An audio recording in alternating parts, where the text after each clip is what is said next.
న్యాయాధిపతులు 11వ అధ్యాయము 29 నుండి 33వ వచనం వరకు ధ్యానించుకొని బైబిల్ పఠనాన్ని ముగించుకుందాం. గతంలో 5 వచనాలు మనం ధ్యానించుకున్నాం.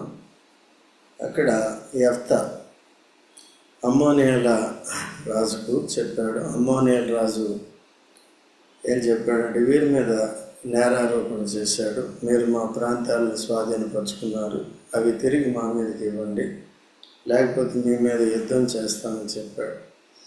యెఫ్తా అంతా ఎరిగిన వాడే, ధర్మశాస్త్రం అంతా ఎరిగిన వాడే, ఆ తరములో తాను లేనప్పటికీ, అనేక తరముల తర్వాత తాను పుట్టినప్పటికీ తాను శ్రద్ధగా వాక్యాన్ని తెలుసుకుని, మా పితరులు న్యాయంగానే వచ్చారు, ఆ దినాల్లో వారికి చోటు ఎక్కడ మీరు ఇవ్వలేదు, మీ ప్రాంతాల గుండా వెళ్ళటానికి ఒక అడవి స్థలం కూడా మీది వాళ్ళు ఆక్రమించుకోలేదు, వాళ్ళు కాదేశులో ఉండి అక్కడి నుంచి కనానికి వచ్చారు అని తాను ఉత్తరం ఇచ్చాడు. అయినప్పటికీ తాను గర్విష్ఠుడై ఆ విధంగా యుద్ధానికే సిద్ధపడ్డాడు. అమ్మోనియల రాజు వీరిని ఓడించగలం అనుకున్నాడు.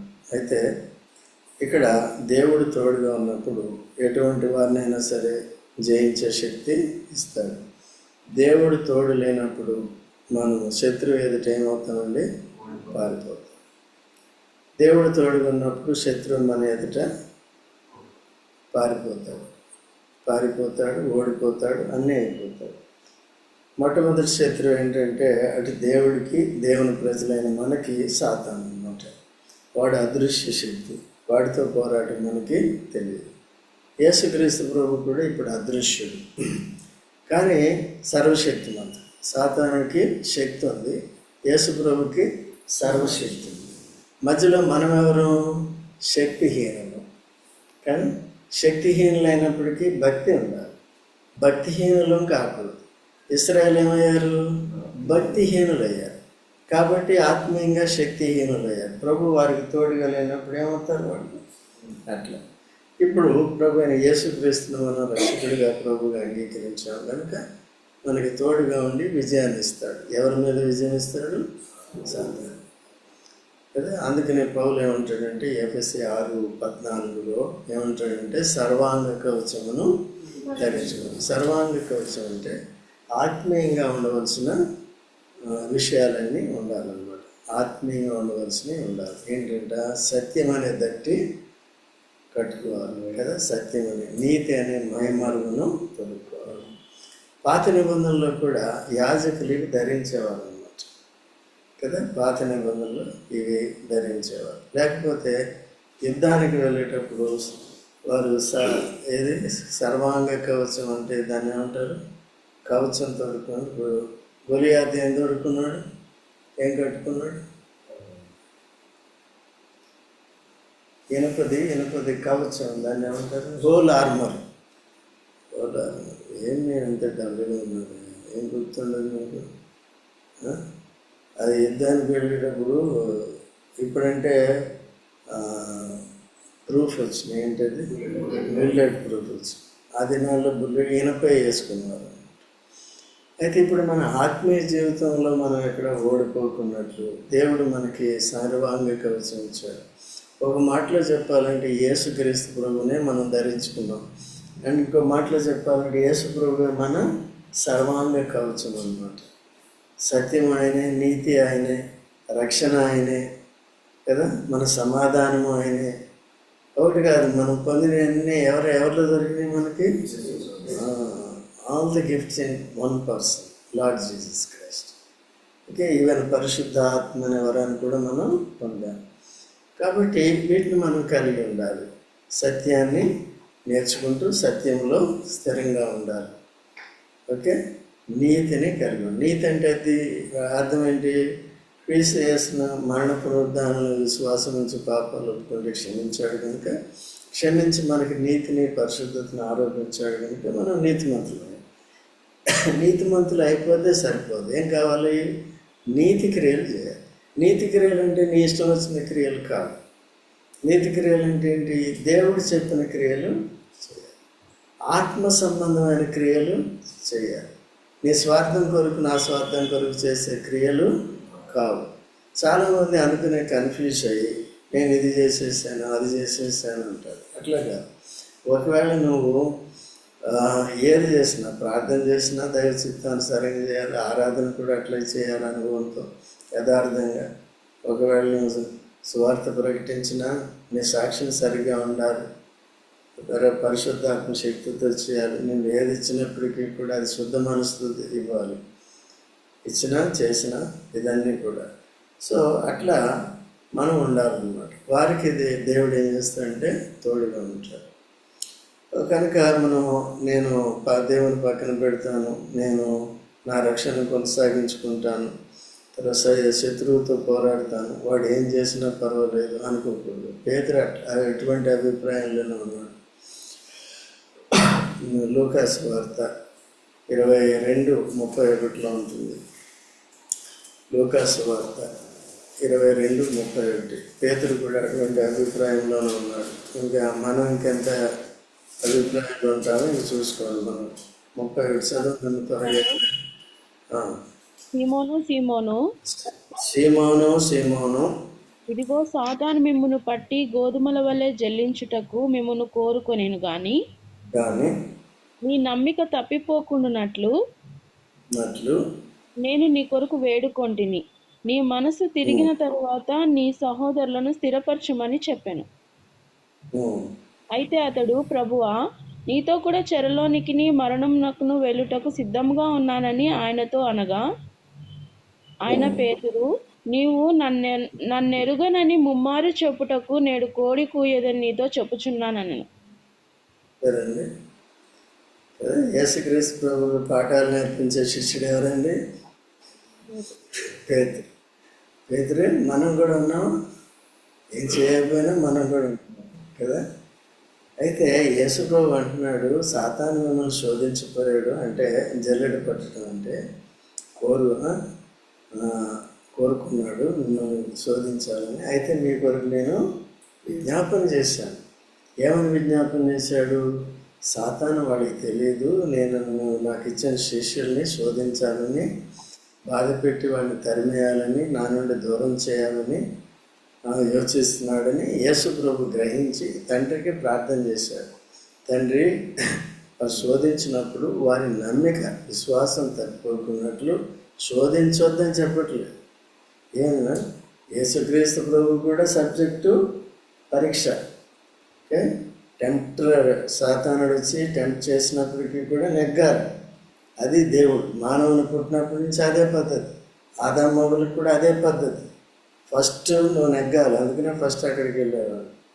ఆ నెగ్గిన తర్వాతే నెక్స్ట్ జీవవృక్షం దగ్గరికి రావాలి. అర్థమైందండి? నువ్వు సాతానికి లోబడకూడదు. ఎవరికి లోబడాలి? అప్పుడే దేవుడు నీకు తోడుగా ఉంటాడు, అప్పుడే దేవుని ఆశీర్వాదం నీకు వస్తుంది.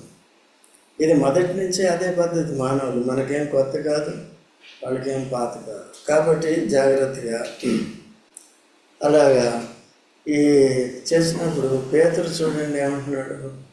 పేతురు ఏమంటున్నాడు? ప్రభువా, నీ కొరకు నేను చెరలోనికి మరణానికి కూడా వెళ్ళటానికి రెడీగా ఉన్నాను, అంత నిన్ను ప్రేమిస్తున్నాను, నేను నా ప్రాణాన్ని కూడా పోగొట్టుకుంటాను అని చెప్పాడు. ఇది నిజమేనా? అలాంటి పరిస్థితులు రావు యేసు ప్రభుతో అనుకున్నాడు. లేకపోతే ఆయన దగ్గర కత్తి పెట్టుకున్నాడు, ఎవరైనా వస్తే కత్తితో పొడిచేద్దాం అనుకున్నాడు. కానీ ఆత్మశక్తి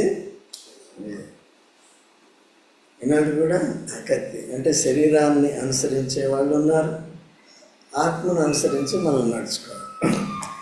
అయితే యేసు ప్రభు వెంటనే ఏం చెప్పాడు? ఏదంటే అది నిర్ణయిస్తాడా? యేసు ప్రభు సమస్తాన్ని ఎరిగినవాడు, నరుల హృదయంలో ఏముందో ఎరిగినవాడు. ఎవరండి? యేసు ప్రభు. కాబట్టి అలాగా. అయితే ఈ రాత్రి తెల్లవారుజామున కోడి కోయక ముందు నువ్వెన్నిసార్లు బొంగుతావు? ఏమని పొందుతాడు? యేసు ఆయన ఎవరో నాకు తెలియదండి అంటే. ఇప్పుడేమన్నాడు? సో అది డంబ ప్రవర్తన. పాపాలు 3 రకాలు కదా. పాపం నేచర్ శరీరంలో, శరీరాశ, ఇది జీవోడ్డం. శక్తి తక్కువ కానీ జీవ తక్కువ, జీతం ఎక్కువ అన్నారు కదా. పని చేసే తక్కువ, జీతం ఎక్కువ కావాలంటే. జీతం ఎక్కువ ఎవరికి కావాలండి? ఎవరు కావాలి? నీకు జీవ తక్కువ, జీతం ఎక్కువ. సో అలాగే ఉంటాయి మన పరిస్థితి. అది ఇవన్నీ కూడా వేషాలు, ఇవన్నీ పనికిరావు. అందుకనే పూర్తిగా పేతుని సిద్ధపరిచి వాడుకున్నాం. ఊరికే డంబపు మాటలు చెప్తే ఆయన ఏమి నమ్మేడు. చూడండి, యోహాను సువార్త 2:24. యోహాను సువార్త 2:24 త్వరగా చదవమ్మా. అయితే యేసు అందరినీ ఎరిగిన వాడు గనుక. యేసు కొందరిని కాదండి, అందరినీ ఎరిగినవాడు. యూదా ఇస్కరియోతు హృదయంలో ఏముంది, పేతురు హృదయంలో ఏముంది, తోమా హృదయంలో ఏముంది, లిడియా హృదయంలో ఏముంది, రాజంకుల హృదయంలో ఏముంది, సింధ ఆంటీ హృదయంలో ఏముంది, ఆంటీ అంటారు అక్క ఏముంది, జైకర్ హృదయంలో ఏముంది, అన్నీ మనం మాటలు మాత్రం చెప్తాం. అట్లా యేసు ప్రభు దగ్గరికి కుదరదు. మన హృదయాన్ని ఎరిగినవాడు. మనలో తలంపు పుట్టకముందే ఆయనకి ఏ తలంపు వస్తుందో అనేది కూడా ఆయనకి తెలుసు. అర్థమైందండి? కాబట్టి అందుకనే జాగ్రత్తగా ఉండాలి. ఓకేనండి. ఇక్కడ సరే, మళ్ళీ తిరిగి వద్దాం అక్కడికి. న్యాయాధిపతులు 29వ వచనంలో 11:29 యెహోవా ఆత్మ యెఫ్తా మీదకి రాగా అతడు గిలాదులోను మనషేలోను సంచరించుచు గిలాదు మిస్పేలో సంచరించి గిలాదు మిస్పే నుండి అమ్మోనీయుల యొద్దకు సాగాను. ఇది దైవ చిత్తం కాబట్టి ఇప్పుడు ఏమయ్యాడండి, యెఫ్తా యెహోవా ఆత్మ అతని మీదకి వచ్చింది. ఇప్పుడు దేన్ని బట్టి వెళ్తున్నాడు? ఆత్మశక్తితో. సో ఆత్మశక్తి ఉన్నప్పుడు ఏమవుతుంది చెప్పండి? ఆత్మశక్తి ఉన్నప్పుడు ఏమవుతుంది చెప్పండి? నువ్వేం చెప్పాను? జయం కలదు. బాగా ఇద్దరు ఒకటి చెప్పాను. చూడండి, 2 తిమోతి 1:7. 2 తిమోతి 1:7 త్వరగా చదువు. దేవుడు మనకు శక్తియు ప్రేమయు. దేవుడు మనకి శక్తియు ప్రేమయు ఇంద్రియ నిగ్రహము గల. ఇప్పుడు ఇందాక పేతురు ఏం చెప్పాడంటే డంబపు మాటలు చెప్పాడు కాబట్టి ఇంద్రియ శక్తి లేదు ఆయనకి. ఎందుకంటే పరిశుద్ధాత్మ స్వాధీనం లేడు. అప్పటికి యేసు ప్రభు మాయపరచబడలేదు కాబట్టి, పరిశుద్ధాత్మను పొందలేదు కాబట్టి ఆ విధంగా ప్రవర్తిస్తూ వచ్చాడు. అయితే ఎప్పుడైతే పరిశుద్ధాత్మను పొందాడో పేతురు కూడా ఒక బోధ చేసి 3,000 మంది రక్షించడానికి 3,000 మందిని కారుపోయాడు. అది ఆ శక్తి. కాబట్టి పరిశుద్ధాత్మ ఏంటండి? పరిశుద్ధాత్మ శక్తి ఏంటి? శక్తియు ప్రేమయు ఇంద్రియ నిగ్రహం. ఇంద్రియాన్ని నిగ్రహించుకోవాలి. ప్రేమ, ఎవరికి ప్రేమ చూపించాలో వారికి ప్రేమ. తర్వాత శక్తి ఎవరి ద్వారా వస్తుంది? అయితే అక్కడ ఏం చెప్పాడు మనకి? దేవుడు పిరికితనము గల ఆత్మను, ఏ ఆత్మనిచ్చాడు మనకి? శక్తినిచ్చే, ధైర్యమనిచ్చే, ఇంద్రియాలని నిగ్రహించుకునే శక్తి. ఇష్టానుసారంగా మాట్లాడకుండా ప్రతిదీ దేవుని మీద లేక యేసుప్రభు మీద, రోహిత్ ఎవరి మీద ఆధారపడాలి? అటువంటి ఆత్మ. అందుకనే ఆత్మశక్తిని పొందాలంటే మనం కూడా ఏంటంటే శత్రువుతో పోరాడాలి, జయించాలి, సత్యాన్ని అనుసరించాలనే ఆశ అభిలాష ఉండాలి. దినంలో కేవలం నామకార్థంగా అయిపోయింది. యేసుప్రభువు నమ్ముకున్నాను, ఆదివారం వస్తాను లేదా శనివారం వస్తాను, అట్లా కాదు. ప్రతిరోజు వాక్యం అనే సత్యాన్ని నేర్చుకోవాలి, మెచ్యూరిటీ రావాలి. ఓకే, తర్వాత మనం పోరాటం చేయాలి. మన ప్రార్థన ఎప్పుడు ఏం చేయాలి? యేసు ప్రభుని దించాలి దేంట్లోకి? ఫీల్డ్లోకి, యుద్ధంలో. అంటే మన పోరాటం. ప్రభు నాకు చేత కాదు వాడిని జయించడం, వాడు ఎక్కడ నాకు కనబడి నీకు అన్నీ తెలుసు. బలహీనం, మోసపోకున్నట్లు, నేను ఓడిపోకున్నట్లు. ఆదివారం మందిరానికి వెళ్దామంటే వెళ్ళినట్లు ఏదో సమస్య తీసుకొచ్చి పెడుతున్నాను. శనివారం యూత్ మీటింగ్ వెళ్దామంటే నిద్ర తెచ్చి పెడుతున్నాను, లేకపోతే ఏదో తెచ్చి పెడుతున్నారు. వీటన్నిటిని ఏం చేయాలి? మనం జయించాలి.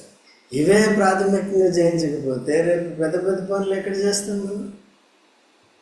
మనకు విశ్వాసం ఉంటే చాలు, వయసుతో నిమిత్తం లేదు. ఓకే అండి. కాబట్టి అటువంటి శక్తి. ఇప్పుడు ఈయన కూడా ఏం చేశాడండి? యెహోవా ఆత్మ యెఫ్తా మీదకి రాగా అతడు గిలాదులోను మనషేలోను సంచరించు గిలాదు మిస్పేను సంచరించి గిలాదు మిస్పే నుండి అమ్మోనీయుల యొద్దకు సో ఆత్మ నడిపించిన రీతిగా అట్లా వెళ్ళాడు. అప్పుడు యెఫ్తా, కొంతమంది యెఫ్తా అంటారండి, యెఫ్తా కాదు ఇది యెఫ్తా. అప్పుడు యెఫ్తా యెహోవాకు మ్రొక్కెను, ఎట్లనగా నీవు నా చేతికి అమ్మోనీయులను నిశ్చయముగా అప్పగించిన ఎడల. చూసారండి, ఇప్పుడు ఏం చేశాడండి? మొక్కుబడి చేసుకున్నాడు. ఎవరు చెప్పండి? ఎవరు? ఎవరితో? ఇప్పుడు నేను యుద్ధానికి వెళ్తున్నాను అని మొక్కుబడి. ఎందుకంటే ఖచ్చితంగా నేను చేతకాని వాడిని. ఈయన నిజంగా ఫిజికల్గా బలమైన వాడే, కానీ అమ్మోనీయులతో యుద్ధం చేయాలంటే సరిపోదు. దైవాత్మ శక్తి కావాలి, దేవుడు తనకి తోడుగా ఉండాలి, దేవుడు తనని సరైన వేలో నడిపించాలి కదా. అందుకని ఇక్కడ మొక్కుబడి చేసుకుంటున్నాడు కదా. ఏమని మొక్కున్నాడు? 31 వచనం, నేను అమ్మోనీయుల యొద్ద నుండి క్షేమంగా తిరిగి వచ్చినప్పుడు నన్ను ఎదుర్కొనుటకు నా ఇంటి ద్వారం నుండి బయలుదేరి వచ్చినదేదో అది యెహోవాకు ప్రతిష్ఠితమగును. చూసారు, నేను అమ్మోనీయులు జయించి ఇంటికి వచ్చినప్పుడు మొట్టమొదటిగా ఏదైతే నాకు ఎదురుపడుతుందో దాన్ని ఏం చేస్తాను? నీకు దహన బలి అంటే అర్థం ఏంటి? ప్రతిష్ఠిస్తాను. కింద దహన బలి కూడా ఉందండి. సరే, అప్పుడు యెఫ్తా అమ్మోనీయులతో యుద్ధము చేయుటకు వారి వద్దకు సాగిపోయినప్పుడు యెహోవా, ఇంకేముంది, ఇంకా కింద ఉంది కదా, ఏది వచ్చినో అది యెహోవాకు ప్రతిష్ఠితమగును మరియు దహన బలిగా దానిని, అది సంగతి, అది మర్చిపో. ఇది అనాలోచితమైనది, ఇంగ్లీష్లో ఇంపల్సివ్ యాటిట్యూడ్ కదా. ఆలోచన లేకుండా చెప్పే మాటలు, ఆలోచనలు తొందరపడి మాట్లాడే మాటలు, విశ్వాసులకి ఇది తగదు. ఇక్కడ దేవుడు నాకు సహాయకుడు, సహాయం చేస్తాడని నిశ్చేతిలో ఫస్ట్ రావాలి, అది మంచిది, అంతవరకు బాగానే ఉంది. కానీ మొక్కుబడి ఎట్లా చేశాడంటే అనాలోచితంగా చేశాడు కదా. నేను జయము పొంది నేను వచ్చినప్పుడు నా ఇంటి నుంచి మొట్టమొదట ఏదైతే బయటకు వస్తుందో, ఏ కోడో కుక్కో మేకో నక్కో వస్తుంది అనుకున్నాడు కదా, ఏదో వస్తుంది అనుకున్నాడు. పాపం అట్లా చేశాడు. అందుకనే ప్రసంగి కూడా ఈ మాటలు చెప్తాడు చూడండి. ప్రసంగి 5వ అధ్యాయము 1-2 చదవమ్మ. ప్రసంగి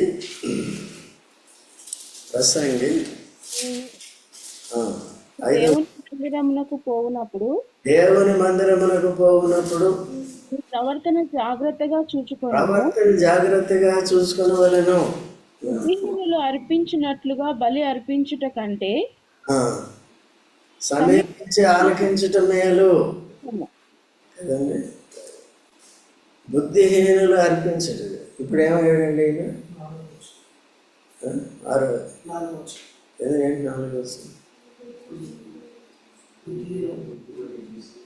దేవునికి మొక్కుబడి చేసిన దాన్ని చెల్లించుటకు ఆలస్యం చేయకూడదు.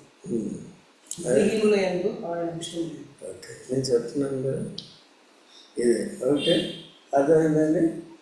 కాబట్టి మీరు దేవుని మందిరానికి వెళ్ళినప్పుడు ప్రవర్తన ఫస్ట్ సరిగా చూసుకోవాలి. తర్వాత చాలామంది దేవుడికి ఏం చేస్తారంటే మొక్కుబడి చేసుకుంటారు, తీర్చడానికి.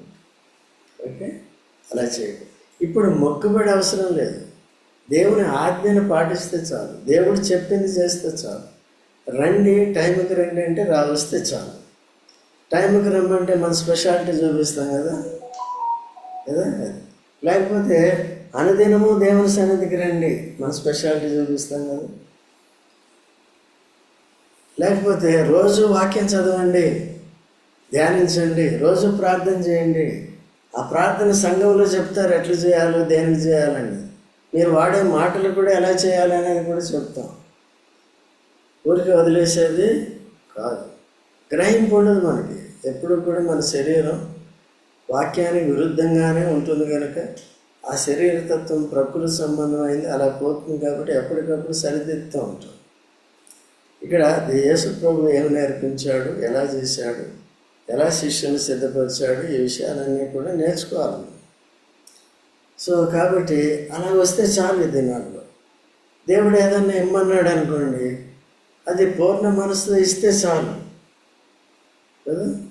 అది లేకపోతే ఏం చేసినట్టు మనం ఫస్ట్ ఇప్పుడు చాలు, పెద్ద మొక్కుబడి ఏమీ అవసరం లేదు. ఇవన్నీ కొంతమంది తీర్మానం చేసుకుంటాను, నేను ప్రభువా ఈ సంవత్సరం నేను అంతా అన్ని మీటింగులకి వెళ్ళిపోతాను, టైంకి వెళ్ళిపోతాను, నాకు నేను ఇవ్వాల్సిందంతా ఇచ్చేస్తానని చేసుకుంటాను, మధ్యలో తప్పిపోతాను. అట్లాంటి అవసరం లేదు. ఎప్పుడైనా మానవ అందుబాటులో ఉన్నాం, కొన్నిసార్లు తప్పిపోతాం, అనారోగ్య పరిస్థితి రావచ్చు, వస్తుంటే ఎక్కడైనా ఆటంకం జరగవచ్చు. ఈ తీర్మానాలన్నీ కూడా దేవుడు పరీక్షించవచ్చు అన్నమాట. లేకపోతే సాతానుడు వాడికి తెలుసు, ఇద్దరికి తెలిసిపోతే మన మాటలు, దేవుడి మాటలు ఇద్దరికి తెలిసినాయి. మొదట్లో ఎవరికి తెలిసినాయి? సాతానుడికి, రెండోది ఆదామవ్వకి తెలుసు. మనం కూడా తెలుసుకోవాలి. సాతాను ఏం చేస్తాడంటే దేవుని వాక్యాన్ని బట్టి కూడా శోధిస్తాడు. యేసు ప్రభుకి ఏదో నేర్పిస్తున్నాడు, ఇదిగో దూతలు వచ్చి పట్టుకుంటే నీ కాళ్ళు నీకేం హాని జరగదు, ఎరగో నలగో దూకోకుండా. అవసరమా? యేసు ప్రభు ఉన్నాడు, పో నీ దేవుడైన యెహోవా నువ్వేం చేయకూడదు, శోధించకూడదు అంటే అప్పుడు వెళ్ళిపోయాడు అన్నమాట. ఎవరు వెళ్ళిపోయాడు? వాక్యాన్ని కూడా మనకి చూపించి చెప్తాడు, శోధిస్తాడు. అందుకనే చాలా జాగ్రత్తగా ఉండాలి. సో దేవుని మందిరానికి వెళ్ళినప్పుడు మనం ఎట్లా ఉండాలంట? ప్రవర్తన జాగ్రత్తగా ఉండాలి. బుద్ధిహీనులు అర్పించినట్టుగా మన బలులు అర్పించుకోవాలి. సో చాలా జాగ్రత్తగా ఉండాలి. తర్వాత ఎంతవరకు వచ్చింది? దహన బలిగా నేను అర్పించాను. అప్పుడు 32వ వచనం, అప్పుడు యెఫ్తా అమ్మోనీయులతో యుద్ధము చేయుటకు వారి యొద్దకు సాగిపోయినప్పుడు యెహోవా అతని చేతికి వారిని అప్పగించిన కనుక అతడు వారిని, అనగా అరోయేరు మొదలుకొని మిన్నీతుకు వచ్చే వరకు అబెల్కరా మీము వరకును 20 పట్టణముల వారిని నిశ్శేషముగా హతము చేశాను. అట్లు అమ్మోనీయులు ఇశ్రాయేలు ఎదుట నిలవకుండా అణిచివేయ ఎన్ని పట్టణాలు?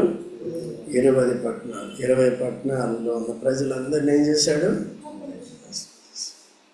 ఇప్పుడు ఏమొచ్చింది? విజయం వచ్చింది. తన మొక్కుబడికి ఏమొచ్చింది? జవాబు వచ్చింది. ఇప్పుడు ఏం చేయాలి? ఇప్పుడు మొక్కుబడి చెల్లింది. అది వచ్చే వారం చూసుకుందాం. ప్రభు చిత్తమైతే వచ్చేవారం. ఇప్పుడు గుర్తుపెట్టుకోవాలి మీరు. పోయిన వారం ఏమి విన్నాం, ఇవన్నీ కూడా గుర్తుపెట్టుకోవడం అంటే దానికంటే బెటరు చేసిన ప్రార్థనలో గుర్తు చేసుకోవటం బెటర్.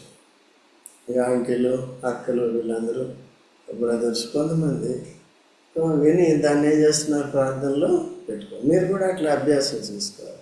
లేకపోతే ఏదో వచ్చాం పోయాం విన్నాం అని అట్లా ఉండకూడదు. చాలామంది చెప్తారు ఈ చెవితో వినాలి, ఈ చెవిలో ఈ చెవితో, 2 చెవులతో వినాలి, తర్వాత హృదయంలోకి వెళ్ళాలి. You should get down in to the heart. Okay, ఒక చెవితో వింటే ఈ చెవిలో వెళ్ళిపోదు. ఎన్ని చెవులతో వినాలి?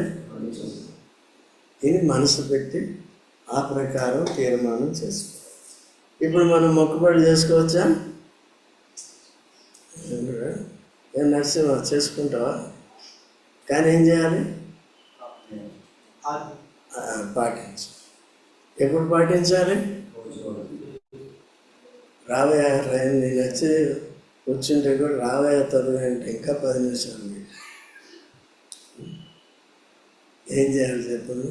యూత్ ఇట్లా ప్రాక్టీస్ చేస్తే ఎట్లా? ఏం చేయాలి? చురుగ్గా అంకుల్ని సపోర్ట్ చేయాలి కదా. అంకులే మాకు సపోర్ట్ చేయాలంటే ఎంతవరకు చేయాలి చెప్పండి? ఓకే, మీరు నిలబడే వరకు కూడా మేము ఉండవలసింది తప్పదు. సో కాబట్టి ఏం నేర్చుకున్నాం ఈరోజు? అదే దృఢ నిశ్చయం చేసుకున్నాడు. ఎవరి మీద? తన సొంత శక్తి మీద పేతురులాగా ఆధారపడ్డాడు. దేవుడి మీద ఆధారపడ్డాడు. దేవుడు సాయం నాకు కావాలని నిశ్చయంగా మొక్కుబడి కూడా చేసుకున్నాడు. ఆ మొక్కుబడి ఎలా చేసుకున్నాడు? అనాలోచితంగా. కాబట్టి మనం ఎలాగ ఉండాలి? మొక్కుబడి లేకపోయినప్పటికీ కూడా దేవుని ఆజ్ఞలు, దేవుని వాక్యాన్ని ఏం చేయాలి? అప్పుడు దేవుడు మనకి తోడుగా ఉండి మనకి you must have personal victory over Satan, sin and the world. Okay, ఇవన్నీ ఈ బంధింపబడుతున్నాయి. దేవుని సన్నిధికి రాలేకపోతున్నాం, దేవుని క్రియలు చేయలేకపోతున్నాం అంటే వాటముతో సమానం. శరీర జీవితానికి ఎక్కువ ప్రాముఖ్యత అనేది ఇస్తున్నాం. అట్లా లేదు, యూ నీడ్ సాక్రిఫైస్. ఈ రకంగా కూడా కుమార్తెని సాక్రిఫైస్ చేసుకోవచ్చు. నేనేమో ఒక 5 నిమిషాలు సాక్రిఫైస్ చేయాలి, 10 నిమిషాలు సాక్రిఫైస్ చేయాలి. ముందు వస్తే ఎంతో తరిగిపోతుంది. ఇంట్లో కూర్చొని చేసేది అంటున్నావు, ఏమి లేకపోతే దాన్ని నీ కొరకు నా కొరకు ఎంత సాక్రిఫైస్ చేశాడు వేసుకో కదా. ప్రాణాన్ని పెట్టాడు, ఈ లోకానికి వచ్చి దరిద్రంగా జీవించాడు. కానీ కృతజ్ఞత కలిగి జాగ్రత్తగా ఉండాలి. ప్రార్థన చేసుకుందాం.